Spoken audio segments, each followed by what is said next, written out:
Alors, premier flop, il y en aura 3 pour le prix d'un. C'est les 3 Français en Formule 1. Pierre Gasly, Esteban Ocon et Isaac Hadjar. Week-end compliqué pour eux 3. Et en ce qui concerne Ocon et Hadjar, en plus, assez nettement derrière leur coéquipier ce week-end. Deuxième flop, maintenant en MotoGP, j'ai mis Pecco Bagnaia. Comme je plaisantais tout à l'heure avec Lucas, on se demande s'il était là ce week-end et ça commence à être vraiment compliqué et très triste, honnêtement, pour lui de le voir comme ça. Et puis, en dernier flop, j'ai mis Nasser Al-Attiyah pour les raisons aussi que j'évoquais tout à l'heure. C'est-à-dire que c'est une erreur qu'on ne devrait pas voir de la part d'un pilote avec un tel palmarès. Bah, écoute, pour mes flops, on va retourner en F1 avec, on l'a dit tout à l'heure, Carlos Sainz, notamment pour son incident avec Kimi Antonelli. Pour moi, c'est vraiment une erreur. C'est pas la première fois cette saison, donc évidemment l'Espagnol qui est à blâmer. Et puis un autre Espagnol, cette fois-ci en MotoGP, c'est Pedro Acosta. Je saisis au vol les arguments de notre ami Lucas, qui me faisait effectivement remarquer que il n'a toujours pas gagné cette course. Il finit 5e alors qu'il démarrait 5e.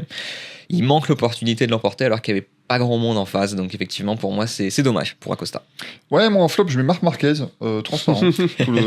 Pardon. J'essaie d'en mettre un groupe, là, toutes mes confuses.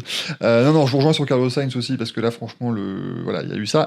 Et Lance Stroll, parce que dans les deux cas, en fait, le dépassement n'a jamais existé, et on est sur une vraie cagade.